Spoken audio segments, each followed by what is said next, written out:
Hello friends,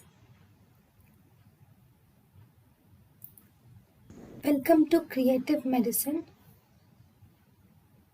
In this lecture, we will learn about.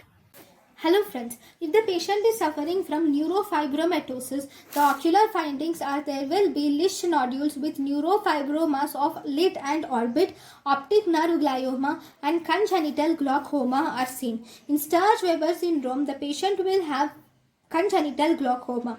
If there is von Hippel-Lindau's disease, there will be retinal angiomatosis, dilatation, hemorrhage leading to exudative retinal detachment. If there is tuberous sclerosis, you will see presence of retinal hematomas.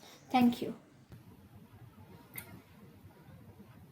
Thank you and thank you for watching.